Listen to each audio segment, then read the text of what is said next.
Hi, everyone, and welcome back to NeuroAlchemy, a neurosynergy podcast where we explore the meeting place between science and soul, and where healing becomes a multi-dimensional journey of becoming. I'm your host, Dr. Sarah Young. Here on this show, we bring you real stories, real tools, and real conversations about the ways that we heal physically, emotionally, mentally, energetically, and spiritually. And whether you're brand new to this world or you're deeply familiar, we always define every term like you're hearing it for the very first time. Because clarity creates safety, and safety opens the door to even deeper healing. Today, we're exploring a topic that touches so many people, especially women in midlife: panic, anxiety, and the invisible emotional patterns that shape our everyday lives. If you've ever felt dismissed, overwhelmed, or unsure where to turn, you're not alone. This is the conversation for you. Today, my guest is Grier Cooper. She is a writer, a teacher, and a guide who's personally navigated panic attacks since early childhood. After years of trying everything from acupuncture and nutrition to therapy and traditional medical routes, and still not finding lasting relief, she developed a nervous system informed, mindset based approach to help others understand the unique root causes and reclaim clarity, confidence, and calm. Her process focuses on identifying individualized triggers, guiding people through a flexible 5-step protocol to interrupt panic and help them develop the inner safety that's needed to prevent future attacks. Her work aligns beautifully with the multidimensional whole person approach that we honor here at NeuroAlchemy. Grier, welcome to the show. Thank you, Dr. Sarah. It's wonderful to be here with you and our listeners today. It's so great to have you to create some shared language for everyone listening, especially if this is their first time hearing these terms. How could you define a panic attack in simple, everyday language? I think the best way to define a panic attack is to really get clear on the symptoms because it's a very experiential thing that happens. So it can look a lot of different ways, but some of the most typical things that occur during a panic attack are racing heart or heart palpitations, feeling kind of nervous, shaking. It can be sweating, shortness of breath, difficulty breathing, feeling dizzy, feeling like you might pass out, sometimes even feeling like you might die, which is why a lot of people end up in the ER. Absolutely. For someone who's not sure how to tell the difference, how might you explain the difference between anxiety and a panic attack? Well, anxiety is a lower grade. It's sort of lower on the totem pole, so to speak, of generalized anxiety disorder. So if you feel anxiety, yes, you're worried. You might feel a little frenetic. You might feel unwell, a general feeling of unwell and fear.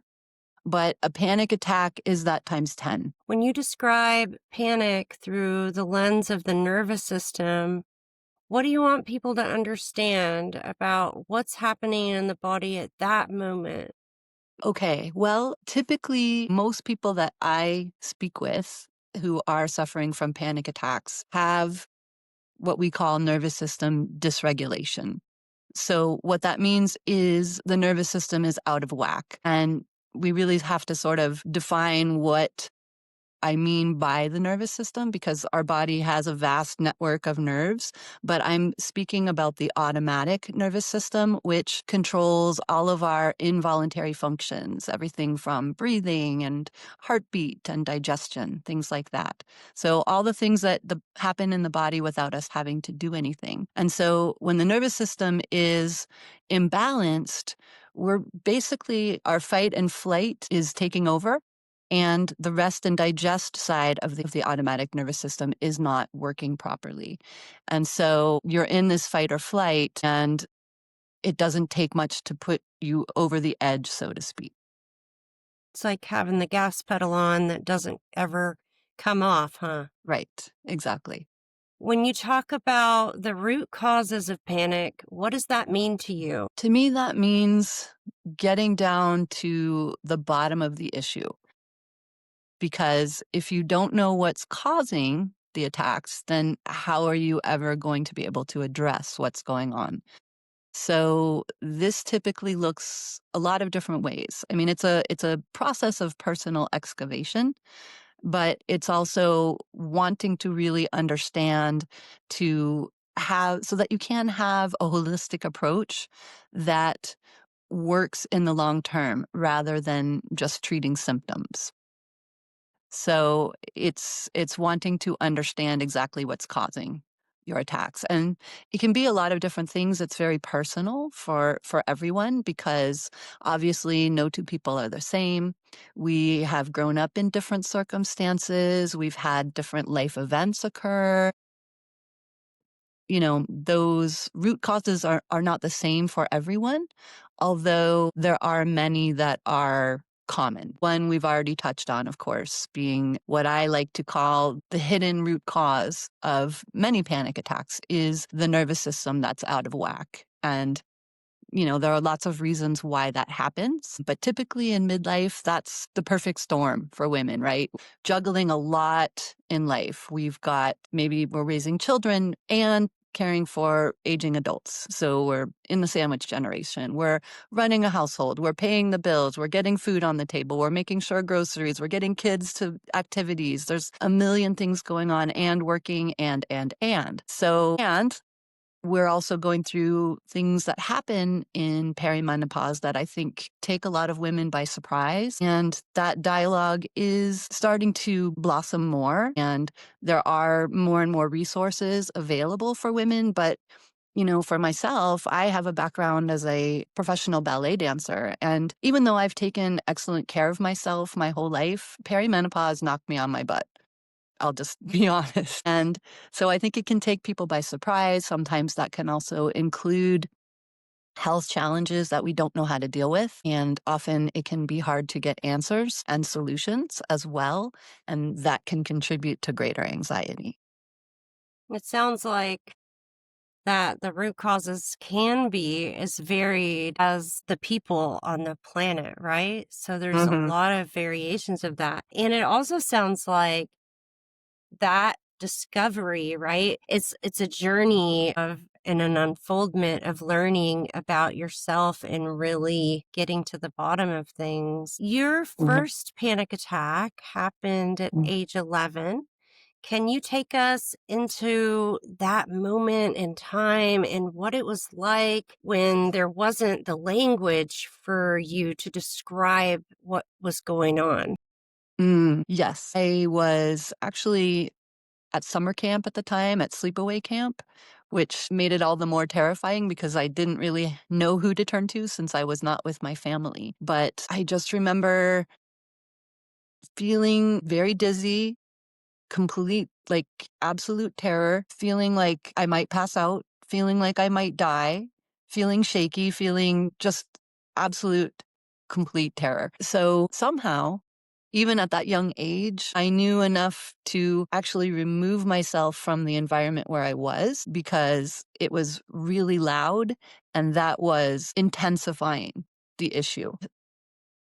So I took myself outside and eventually that attack subsided. But unfortunately, at that age, I didn't have the language to describe what was happening to me. And adults in my life either didn't listen or couldn't listen, and it became something that I had to learn to manage. I also want to say that this topic is near and dear to me. I know that when I was in high school, principal had a paper bag in his office that he kept in his drawer Mhm, because I had a lot of panic attacks. So I'm quite familiar. It is terrifying. It literally can make you feel like you're dying, exactly uh-huh, like you were mhm, describing it earlier.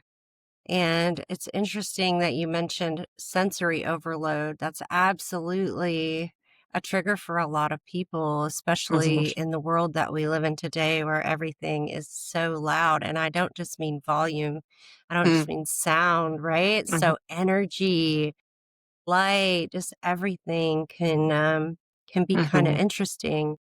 Many listeners have walked a similar road and they've tried the therapies, they've been to the providers, the approaches, and some of them are still feeling stuck. What did that season teach you about yourself and what you actually needed? Well, I'm glad you asked that question.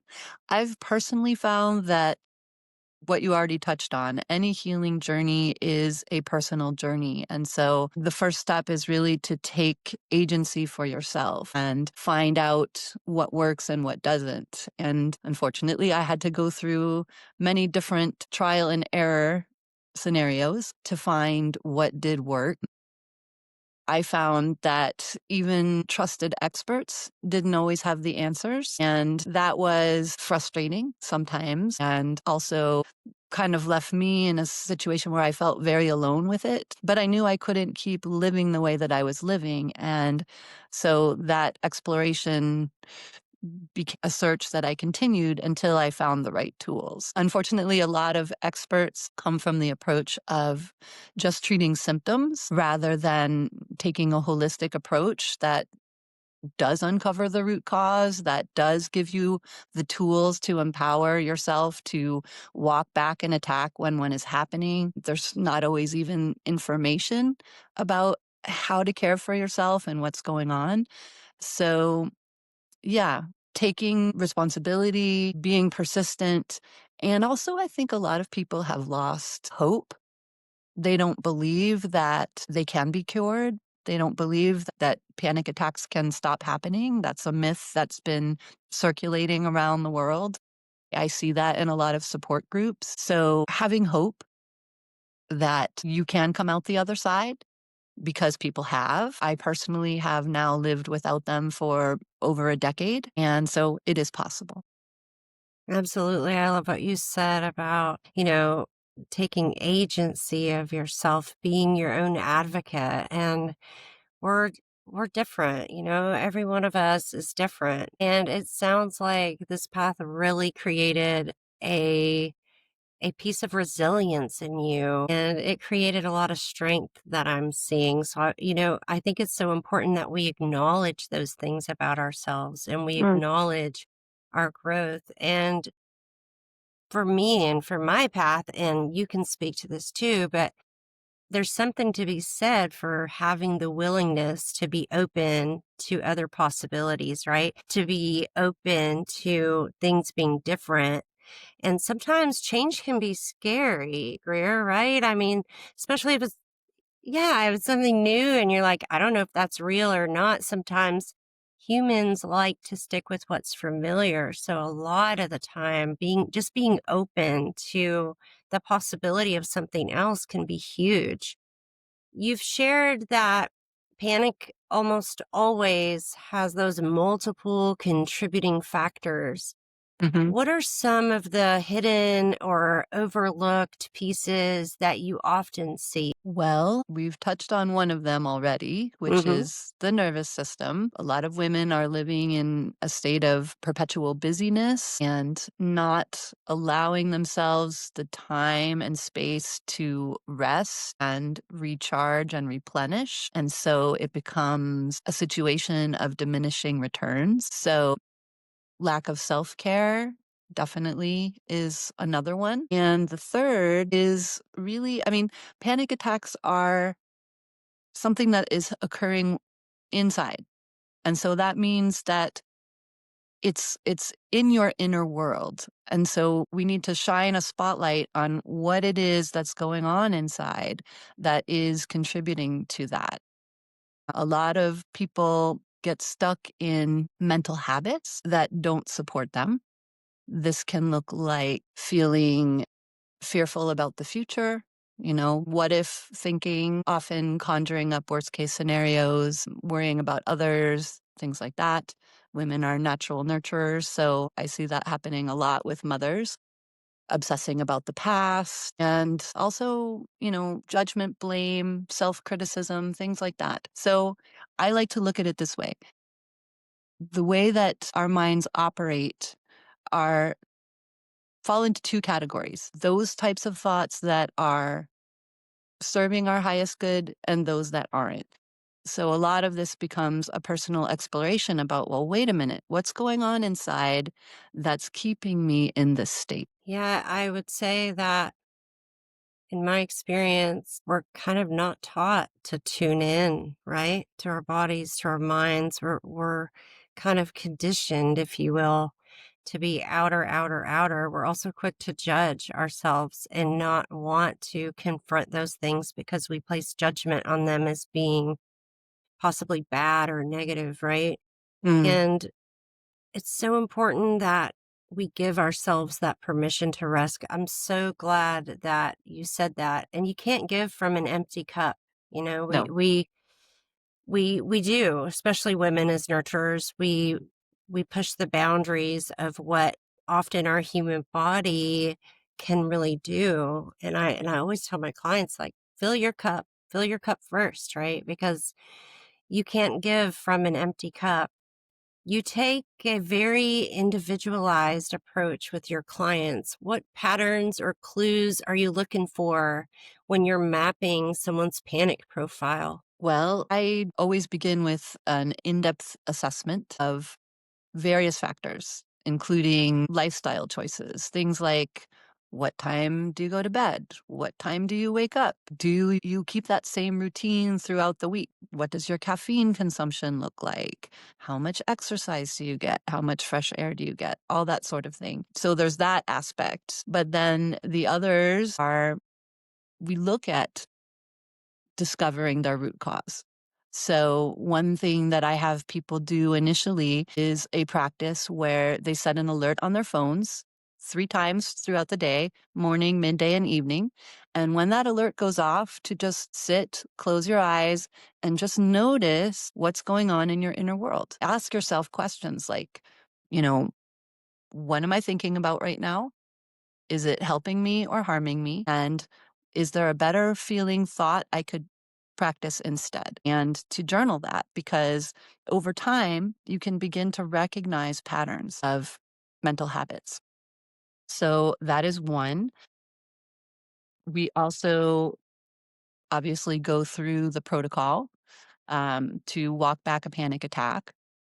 And then I share different tools to empower women so that they're able to gain the confidence and clarity to prevent future attacks, to really strengthen what you touched on before: your inner strength, your inner resilience, so that you are able to manage stressful situations. You're able to keep that centered, calm groundedness so that you can be that confident woman that you know that you were born to be. She's just been overwhelmed, and we can't see our blind spots, right? So having somebody who's able to shine a light on them for you and lead you through processes that help you discover what those are for yourself. And then make the necessary adjustments so that you're able to sustain that calm and confidence. Absolutely. And I think that when you're an individual experiencing life, and this just goes for everything, everywhere, right? When you're in your own body, sometimes you can't see all the parts, right? You can't see the forest for the trees. And Mhm. so that's where it sounds like you really benefit your clients, is that you can shine a light on that path that they might not be seeing, and doing so with compassion.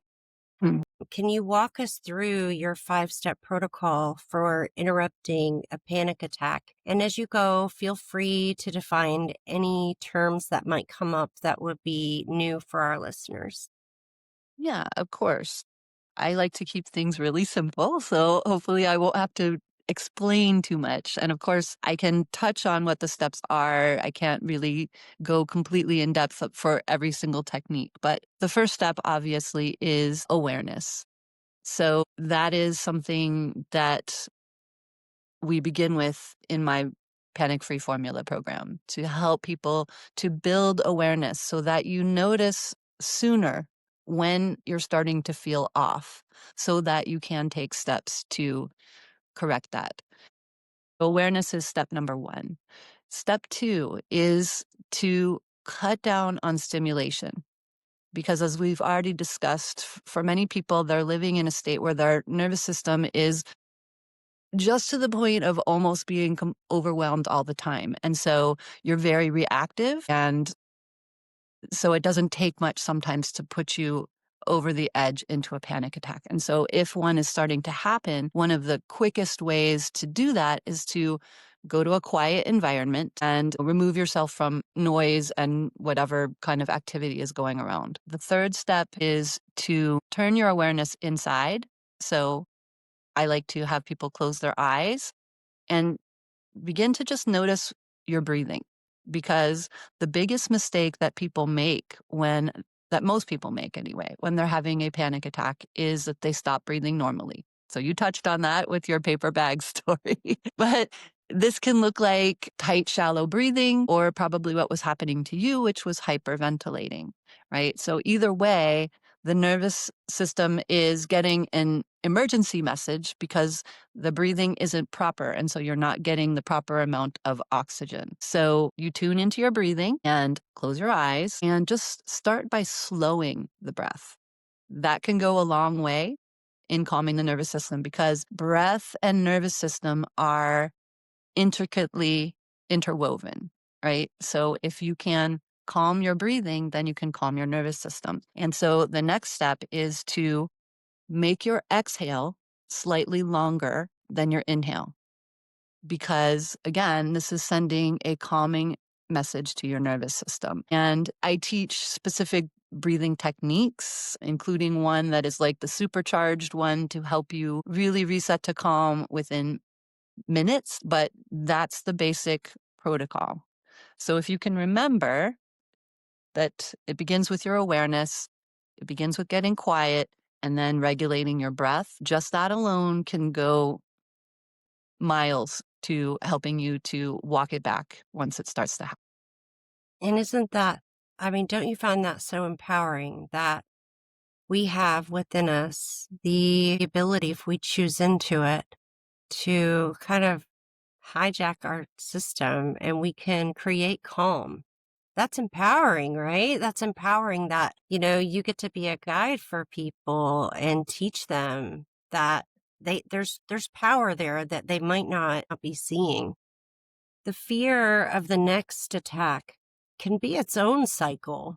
What Yes. helps break the loop and restore confidence? Well, I think again, the idea of awareness, right?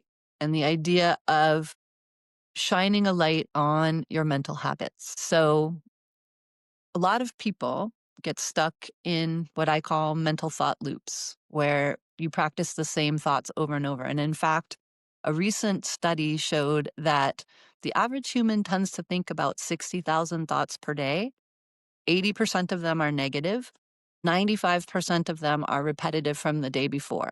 So it's like playing a record, the one song over and over, you've got this deep groove. But because of this wonderful thing called neuroplasticity, we can start to begin practicing new habits.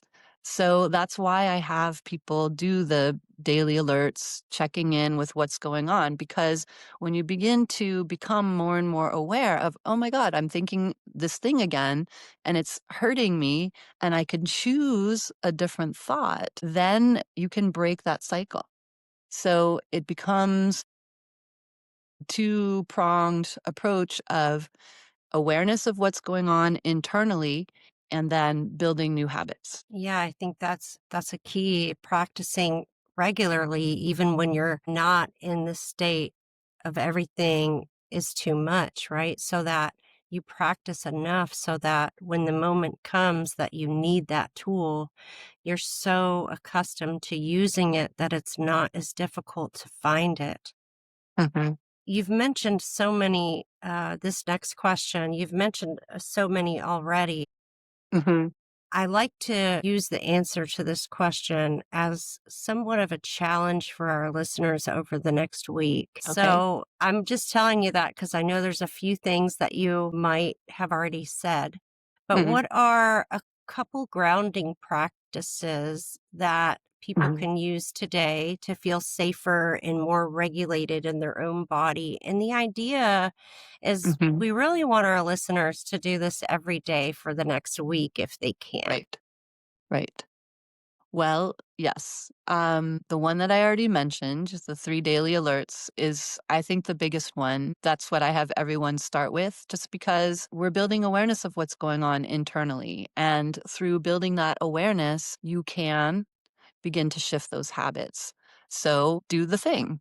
Don't just take my word for it. Try it for yourself and do it. And it requires the perseverance and the discipline to do it. So set the alert for morning, afternoon, and evening. Sit and get quiet and ask yourself those questions. What is my mind doing right now? Is this helping me or hurting me? And what would I like to think about instead? And so over time, you also build more and more inner strength and willpower because you are making a conscious choice to think differently. And when you think differently, that's when things begin to change. So that's tool number one. Tool number two is what I like to call the 4-6 breathing technique. So if you notice yourself feeling anxious or even going into a panic attack, this can be a very effective tool. Again, closing your eyes because it's shutting down some of that outside stimulation and breathing the inhale for a count of 4 and the exhale for a count of 6. And you can say it out loud or you can say it silently to yourself, but inhale 2, 3, 4, and exhale 2, 3, 4, and so on. And the reason this works is twofold. One, it gives your mind something to do, right? Instead of getting stuck in what I call the anxiety spiral, because you might feel anxious and then you feel anxious because you're feeling anxious. And then the next thing you know, it's spiraled and blossomed. So you're giving your mind a job because our minds are active. They need something to do. And then this way of breathing, again, creates the longer exhale, which calms your nervous system. So those two tools are a great way to start right now. Very, very nice. So I give everyone take her advice, try that for the next week. And something I thought of also, you might find a little bit of resistance from your inner child every once Mm, in a while. You might find it going, I don't want to do that breathing. I don't want to stop. And I just want to say that I'm very familiar with my inner child. And mm, sometimes we just have to do it anyway. And we have to say, mhm. it's okay, honey. You're so cute when you have a temper tantrum. Let's keep going. It's time for another breath. Have fun with it. Try not to be too discouraged, but that's often been my motto is just do it anyway. Do Yeah. you notice differences in how panic presents different across sensitivity styles or nervous system wiring patterns? Well, I mean, everybody is different. So I think the most important thing to focus on is what is true for you. When you're looking at your inner world, what is happening there? What are the experiences that you've had in life that might have contributed to some of the anxiety that you are experiencing? So, no one, two people are alike. And that's why a personalized approach and really making it a personal exploration, a personal excavation, and keeping track of it. journaling what's happening through the process can really help to shed a light on everything. You talk about building personal power. How do you define that in the context of healing panic attacks? Well, when you know that you have a protocol that can help you end an attack, a profound sense of comfort, a profound sense of confidence, and a profound sense of inner strength is the natural byproduct. So, as someone is working through the healing process and able to end an attack today and the next day and the next day and so on, you realize, wow, I can do this. And the tools that I share don't just help end panic attacks. It's really a profound inner transformation that occurs. And in that way, a person is then able to handle whatever challenges arise while maintaining a sense of calm. And that is personal power. If you know that you have the tools, you know that you've been able to do these things for yourself so that you're no longer sort of bowled over by every wave in life that comes at you, then that makes you in control. You've taken back the keys to your own inner kingdom. You've decided, I know what I need to do to keep myself in this state no matter what happens in my life. That's personal power. Absolutely. It's like gathering evidence, right? Exactly. Gathering evidence about yourself and being consistent.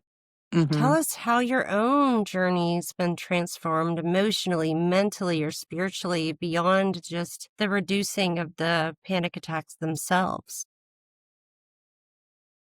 Well, I would say for myself that really I've noticed what I just touched on, where something that happened in life maybe 15 years ago that would have just thrown me for a loop doesn't anymore. And there have been some really big things that have happened since I came out the other side of having panic attacks. We've lived through the COVID years. My last parent passed away a few years ago. My daughter moved out of the house. My two in laws got sick and at end of life simultaneously. So there have been some really, really big things that have happened. But I've noticed, you know what? I'm okay. I'm okay no matter what happens. And that is maybe the pinnacle of what anybody would want to be able to reach for themselves, because I think that's what we're all striving for, is the sense that we're okay. For someone listening who feels ashamed or alone or afraid of their own anxiety, what would you want them to hear right now? I would want them to know that there is hope, not to lose hope, and not to be afraid to ask for help or support. And there are lots of different resources, of course, but sometimes when you're going through something difficult, whether it's a panic attack or anything else, there can be this sense that you're sort of living in a big fishbowl where you're on the inside and everybody else is on the outside and you're separate and nobody can understand. And we've all been through difficulties. And so I would say that hopefully there's someone in your life that you can talk to, because holding it all by yourself is can be overwhelming and isolating. So don't isolate, reach out. Understand that, just because people aren't going through it themselves doesn't mean that they don't want to help, doesn't mean that they don't want to support. And really also look for ways where maybe you can even start to help others, because that's one of the quickest ways I know to sort of get out of the mental prison of panic and anxiety is through connection and through feeling of use. And so there's a very satisfying sense that comes from offering a hand to others. Absolutely. Grier, thank you for being here today and for bringing such a compassionate, grounded perspective to this conversation. Your story is a powerful reminder that what feels overwhelming or isolating can also be a doorway into clarity and inner strength when we understand the deeper patterns underneath. For anyone listening who wants to learn more about Grier's work or explore her approach, I'll be including her links in our episode's show notes. And if you're navigating your own journey with anxiety, overwhelm, or complex health patterns, please know this. You're not alone and you don't have to piece it together by yourself. Thank you for tuning in today. Everyone, take a breath, take a moment, and I'll see you in the next episode of NeuroAlchemy. Bye, everyone.